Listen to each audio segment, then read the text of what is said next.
क्रूर husband. Jasmine की इस हरकत से मोक्ष के न केवल दिमाग में बल्कि उसके दिल में भी हलचल हुई। मोक्ष के उस नज़र को जैस्मिन भी भूल नहीं पा रही थी। खुद को संभालने के लिए उसने खुद ही खुद से बहुत सी ऐसी चीज़ें की जो उसने पहले नहीं किया। जैस्मिन बस मोक्ष को बाहर जाता देख रही थी। उधर मोक्ष अपने स्टडी रूम की बालकनी में खड़ा था। मोक्ष ने अभी जो किया था वो उसी के बारे में खुद से ही बातें कर रहा था। मैं क्या कर रहा था? वो क्या सोच रही होगी मेरे बारे में? ये मुझे क्या हो रहा है? मैं उसे किस करने का सोच रहा था। नहीं, मैं ऐसे अपना कंट्रोल लूज नहीं होने दे सकता। उसे दूर रह मोक्ष। ऐसा कहकर उसने अपनी आंखें बंद कर ली। लेकिन मोक्ष के माइंड में जैस्मिन के वही चॉकलेट से सने होठ आने लगे। अब आगे उसने झुझलाते हुए कहा, आह, ये लड़की मुझे पागल कर देगी। मोक्ष ने अपने पास के टेबल से सिगरेट ली और बाहर देखते हुए सिगरेट के कस लेने लगा। लेकिन रह रह के उसे जैस्मिन के होठ ही याद आ रहे थे। उसने अपनी आंखें बंद करके खुद को शांत किया। काफ़ी देर तक मोक्ष बालकनी में खड़ा सिगरेट पीता रहा। उसने 2 पैक सिगरेट पी ली थी। रात के 1 बजे जब मोक्ष रूम में गया तो जैस्मिन सोफे पर आराम से सो रही थी। उसका ब्लैंकेट नीचे गिरा पड़ा था। मोक्ष उसके पास गया और उसे ब्लैंकेट उड़ाकर वो अपने बेड पर सो गया। अगली सुबह जब मोक्ष की आंखें खुली तो जैस्मिन उसके सामने नहीं थी। वो एक्सरसाइज करने चला गया तो उसने देखा कि जैस्मिन किचन में है। कुछ देर में मोक्ष रेडी होकर डाइनिंग टेबल पर आ गया। उसके आते ही सुमित भी उसके साथ वाले चेयर पर आके बैठ गया।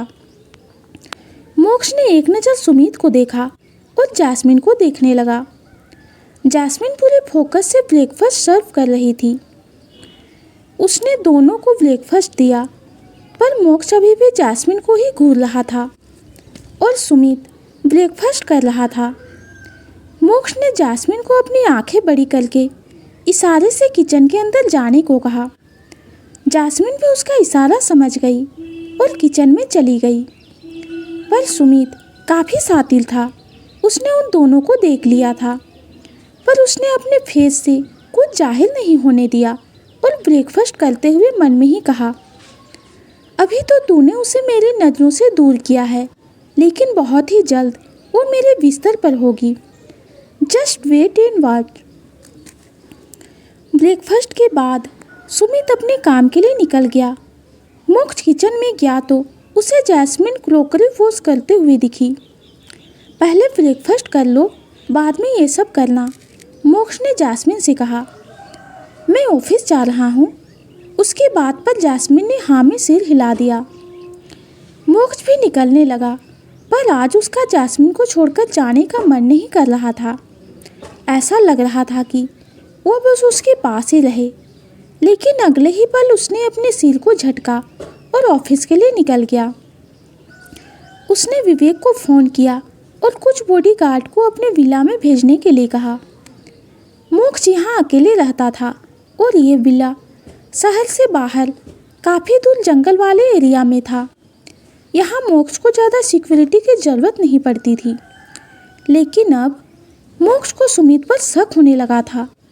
पर मोक्ष को ये भी लग रहा था कि सुमित अब जैस्मिन के साथ कोई ऐसी वैसी हरकत नहीं करेगा। लेकिन फिर भी उसने जैस्मिन की सेफ्टी के लिए कुछ बॉडीगार्ड्स अरेंज कर दिए थे। कुछ ही देर में 10 बॉडीगार्ड्स मोक्ष के विला में आ गए थे और उसके साथ नवीन था। नवीन सबको इंस्ट्रक्ट कर रहा था। इतने में जैस्मिन भी नीचे आ गई। नवीन ने एक नज़र उसे देखा और ग्रीट किया, गुड मॉर्निंग मैम। नवीन की बात पर जैस्मिन ने मुस्कुराते हुए सिर हिलाया और पूछा, यहाँ क्या हो रहा है? जैस्मिन की बात पर नवीन ने जवाब दिया, बॉस ने आपकी सेफ्टी के लिए कुछ बॉडीगार्ड्स अरेंज करवाए हैं। उसकी बात पर जैस्मिन ने बस मुस्कुरा दी।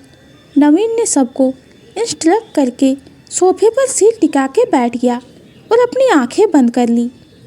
तभी जैस्मिन किचन से आई और मुस्कुराते हुए नवीन से बोली, थक गए हो ना, ये लो। ऐसा कहते हुए जास्मिन ने जूस का ग्लास नवीन की तरफ बढ़ा दिया।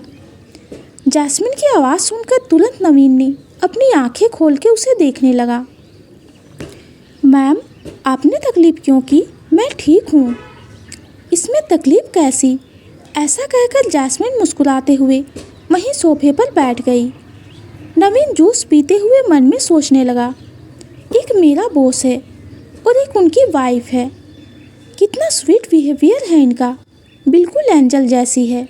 अरे हाँ, मैं भी क्या सोच रहा हूँ, मेरा बॉस भी तो एक डेविल है, तभी तो उसे एंजल मिली है। ओके मैम, मैं चलता हूँ। वहाँ विवेक सर परेशान हो रहे होंगे। उनकी बात पर जास्मिन ने मुस्कुराते हुए हाँ में सिर हिला दिया। जास्मिन ने सारे काम करके 9 बजे तक डिनर भी रेडी कर लिया था और हॉल में बैठ के अपनी नॉवेल पढ़ रही थी।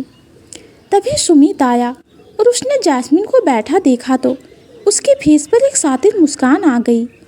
वो सामने वाले सोफे पर जाकर बैठ गया और जास्मिन को देखने लगा।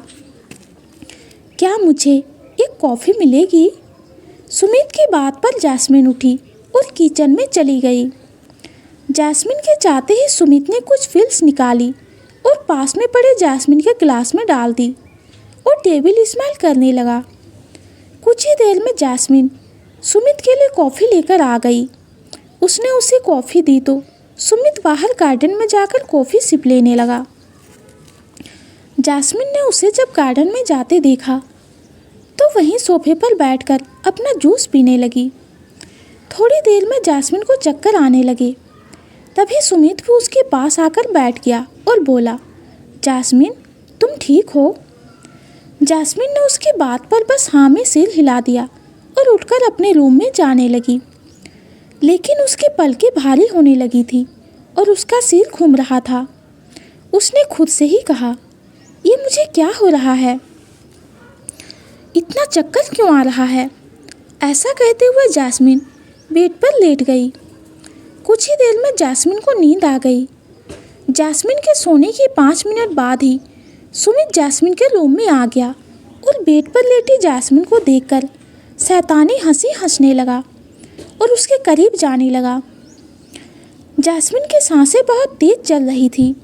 सुमित उसके बेड पर बैठ गया और उसका दुपट्टा हटा दिया।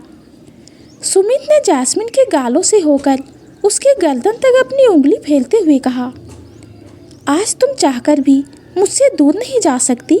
हाँ हाँ हाँ, अब तुम पूरी रात सोती रहोगी और मुझे तुमसे जो चाहिए वो मैं लूँगा। सुमित जास्मिन पर नज़रें टिकाए हुए कहता है, कितनी हॉट है ये, क्या कमाल का फिगर है इसका। ऐसा कहते हुए सुमित जास्मिन के ऊपर आ गया और उसकी उंगलियों में अपनी उंगलियां फंसा ली और बेड में प्रेस कर दिया। उसने आंखें बंद की और गहरी सांस लेते हुए जास्मिन के बालों की खुशबू लेने लगा। क्या खुशबू है!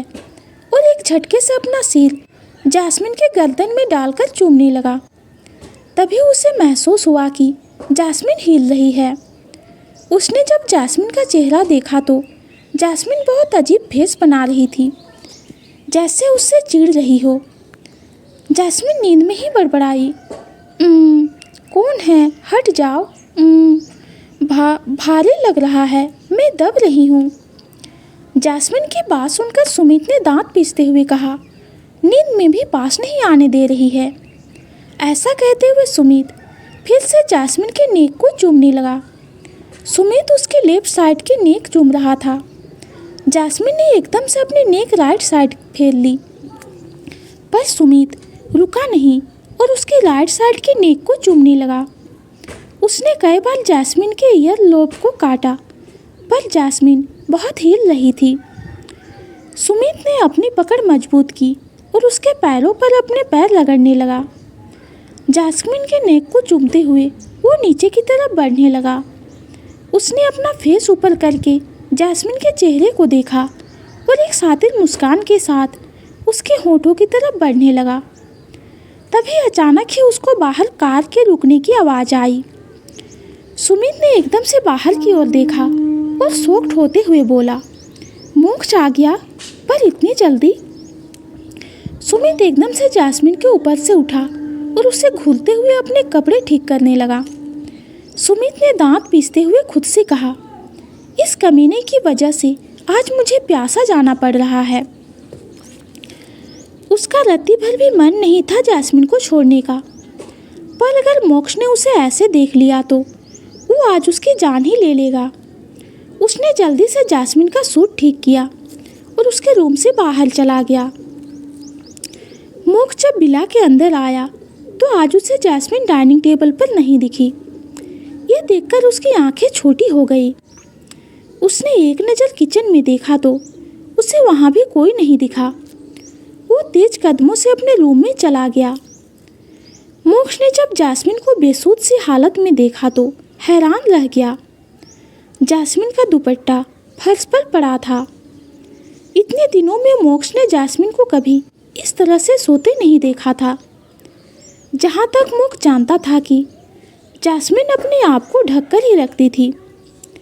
मोक्ष धीमी कदमों से उसके पास गया और दुपट्टा उठाकर जैस्मिन को कवर कर दिया।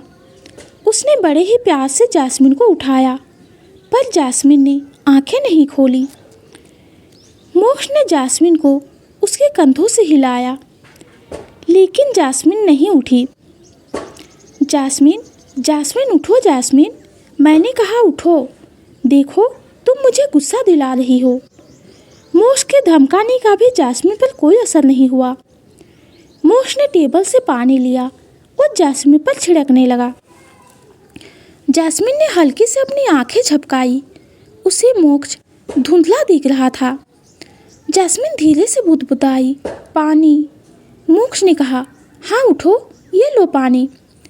जैस्मिन ने जब मोक्ष की आवाज़ सुनी तो उसने धीरे से कहा, आप आ गए? मेरी आँख नहीं खुल रही। मुझे क्या हो रहा है? मुझे इतनी नींद क्यों आ रही है? मोक्ष ने जब जैस्मिन की बातें सुनी तो उसे कुछ समझ नहीं आया कि जैस्मिन को क्या हो गया।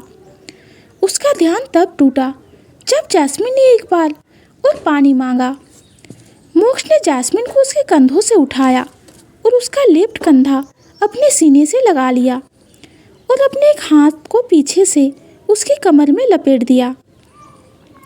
जैस्मिन ने अपना सिर मोक्ष के सीने में छुपा रखा था। मोक्ष ने धीरे से जैस्मिन को पानी पिलाया। जैस्मिन पानी पी के रोने लगी। मुझे क्या हो गया है? मेरी आँख खुल क्यों नहीं रही? मुझे इतनी नींद क्यों आ रही है? जैस्मिन के बंद आँखों से आंसू बहने लगे। मोक्ष भी जैस्मिन को इस हाल में देखकर परेशान हो गया था। आज पहली बार उसे किसी के आंसुओं से फर्क पड़ रहा था। कुछ नहीं हुआ तुम्हें? अभी ठीक हो जाओगी। अच्छा ये बताओ, तुमने डिनर किया? नहीं, मैंने कुछ नहीं खाया। मुझे बस अपनी आंखें खोलनी हैं, पर खुल नहीं रही है। अच्छा रुको, मैं डॉक्टर को बुलाता हूँ। ऐसा कहकर मोक्ष ने डॉक्टर अशोक को फ़ोन कर दिया और बोला, जल्दी अपनी वाइफ को मेरे पर्सनल विला में भेजो। मोक्ष ने इतना बोलकर अशोक की बात सुने बिना ही फ़ोन कट कर दिया। उसने देखा तो जैस्मिन सो चुकी थी। उसने आराम से जैस्मिन को बेड पर लिटा दिया। कुछ देर बाद डॉक्टर अशोक पसीने से लथपथ मोक्ष के सामने खड़ा था और मोक्ष उसे खा जाने वाली नज़रों से घूर रहा था। मैंने तुम्हारी वाइफ को बुलाया था। मोक्ष की बात पर अशोक ने हकलाते हुए कहा, मामा मिस्टर सिंघानिया, मेरी वाइफ एक पेशेंट की डिलीवरी करने गई है तो वो नहीं आ पाई। मोक्ष ने चिल्लाते हुए कहा, तो तुम क्या करने आए हो? उसकी बात पर अशोक चुप ही रहा। मोक्ष ने एक नज़र जैस्मिन को देखा और फिर खुद को शांत करते हुए कहा, जैस्मिन को बहुत नींद आ रही है। उसकी आंखें भी नहीं खुल रही है। उसे जल्दी चेक करो। मोक्ष की बात सुनकर अशोक ने अपने माथे का पसीना पोंछा और जैस्मिन को देखने लगा और हकलाते हुए कहा, मिस्टर सिंघानिया, मुझे इनकी नब्ज़ चेक करनी होगी। डॉक्टर अशोक की बात सुनकर मोक्ष ने उसे खुलते हुए हाँ में सिर हिला दिया। इनकी नब्ज़ तो नॉर्मल है। क्या इन्होंने कोई नशे की चीज़ ली है? उनकी बात पर मोक्ष ने कहा, नहीं, जैस्मिन कोई नशीली पदार्थ नहीं लेती। तो क्या यह स्लीपिंग पिल्स लेती है? नहीं, जैस्मिन ने मेरे सामने कोई पिल्स नहीं ली। मिस्टर सिंघानिया, जैसा आप बता रहे हैं उससे तो यही लगता है कि मिसेस सिंघानिया ने स्लीपिंग पिल्स ली है। तब कोई ट्रीटमेंट करो। मिस्टर सिंघानिया, इनको किसी ट्रीटमेंट की ज़रूरत नहीं है, बस इन्हें सोने देना चाहिए। सुबह तक पिल्स का असर ख़त्म हो जाएगा तो ये अपने आप उठ जाएगी। तुम आज यहीं रुकोगे? मैं कोई रिस्क नहीं ले सकता। जाओ, जाके किसी रूम में सो जाओ। अगर तुम्हारी ज़रूरत होगी तो तुम्हें बुला लूँगा, मोक्ष ने एटीट्यूड दिखाते हुए कहा। मोक्ष की बात सुनकर अशोक ने मन में कहा, ये डेविल आज रात को मुझे सोने नहीं देगा। हे भगवान, इनके बीवी को कुछ ना हो। एक डॉक्टर होकर आपसे कह रहा हूँ। अशोक के जाने के बाद मोक्ष ने एक नज़र जैस्मिन को देखा, उसे ब्लैंकेट से कवर किया और अपना ब्लैंकेट और पिल्लो लेकर सोफे पर सोने चला गया। अगली सुबह जब जैस्मिन की आंख खुली तो उसने खुद को बेड पर पाया। वो एकदम से डरकर बेड पर बैठ गई। उसने अपने आसपास देखा तो उसे मोक्ष सोफे पर सोया दिखा। उसने खुद को देखा तो उसने कल वाला सूट ही पहना था। उसके सिर में बहुत दर्द था। उसने जल्दी से शावर लिया और अपने रोज के कामों में लग गई। वो ब्रेकफास्ट रेडी कर ही रही थी कि तभी मोक्ष एक्सरसाइज करके वापस आया। तब उसे किचन से कुकर की सीटी की आवाज़ आई। मोक्ष धीमी कदमों से किचन की तरफ बढ़ गया। मोक्ष किचन की डोर से जैस्मिन को देखने लगा। जैस्मिन ने आज लाइट पिंक शिफॉन साड़ी पहनी थी। वो आज एक परी जैसी लग रही थी। उसने अपने बालों को एक लूज पोनी में बांधा था और उसके लटे उसे परेशान कर रही थी। वो बार बार अपनी बाजुओं से अपने बालों को पीछे कर रही थी। उसकी हथेलियों पर लगा आटा उसके गालों पर लग चुका था। मोक्ष को आज अपने फैसले पर प्राउड हो रहा था। उसकी बीवी नेचुरल ब्यूटी है। मोक्ष स्माइल करता हुआ जैस्मिन के पास गया और उसका फेस देखने लगा। जैस्मिन की काली आंखों में भरा हुआ काजल, उस पर लंबी लंबी पलकें, गुलाबी होठों पर लिप बाम, मांग में सिंदूर, माथे पर लाल तिलक, उसके हाथों की लाल हरी चूड़ियाँ खनक रही थी। मोक्ष को जैस्मिन का इंडियन कल्चर में रहना काफ़ी अच्छा लगता था। वो मन में यही सोच रहा था कि आज के मॉडर्न कल्चर में अपनी संस्कृति को फॉलो करने वाली लड़कियां कहाँ देखने को मिलती है। जैस्मिन जोर नज़रों से मोक्ष को देख रही थी। उसके मन में यही चल रहा था कि इस टेबल को क्या हो गया, ये इतनी अजीब हरकतें क्यों कर रहा है और ये मुझे ऐसे क्यों घूर रहा है। कहीं इसके मन में कुछ उल्टा सीधा तो नहीं चल रहा। जैस्मिन, इससे दूर रह। तभी जैस्मिन को अपने गर्दन के पीछे किसी की उंगलियां चलती हुई महसूस हुई। तो दोस्तों, क्या लगता है आपको, क्या कर रहा है मोक्ष? क्या मोक्ष के एहसास बदल गए हैं या उसकी एक नई चाल है जैस्मिन से बदला लेने की? ये जानेंगे हम अगली वीडियो में। आज की कहानी आप सबको कैसी लगी कमेंट में ज़रूर बताइए। कहानी पसंद आती है तो चैनल को लाइक और सब्सक्राइब कीजिए। कहानी सुनने के लिए आपका बहुत बहुत धन्यवाद।